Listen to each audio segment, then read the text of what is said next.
Под слоганот Дружење со пријателите, амбасадата на Босна и Херцеговина вчера вечер организираше Босанска вечер, на која присуствуваа Милан Иванич, член на председателството на Босна, председателот на Република Македонија Ѓорги Иванов, министерот за одбрана Зоран Јолевски, како и членови од бизнис секторот на бошњачката заедница во Македонија. Манифестацијата ја отвори амбасадорката на Босна и Херцеговина во Македонија, Лепа Бабич. Ovo je prvi put da ambasada Bosne i Hercegovine organizuje nešto ovakvog karaktera. Nama je ovo jako važno jer mislimo da kroz kulturu, kroz to što ćemo predstaviti jednu bogatu kulturnu baštinu Bosne i Hercegovine, kroz poeziju naših poznatih pjesnika Jovana Dučića, Alekse Šantića, kroz izvođenje najljepše ljubavne balade, a to je Sevdalinka, samo što će to večeras biti na jedan onako moderan način, vrlo specifičan grupi Divan Hana koja dolazi iz Sarajeva.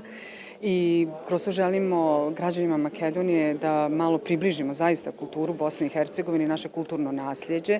Nadam se da je ovo samo jedan početak, da će ovoga biti mnogo više, posebno što evo treba da se nađu i naši ministri kulture, da potpišemo određene protokole o saradnji.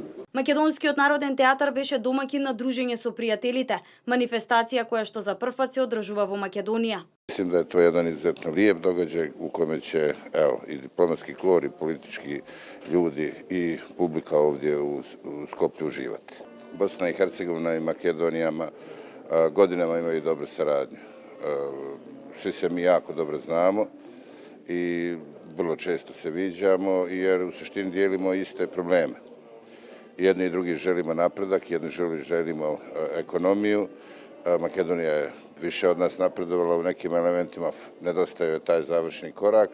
Стихови од поетите Алекса Шантич и Јован Дучич, како и сараевската група Дивана Хана, со изведба на босански љубовни песни Севдалинки, ја заокружи Босанската вечер, на која присуствуваа представници од македонските државни и културни институции.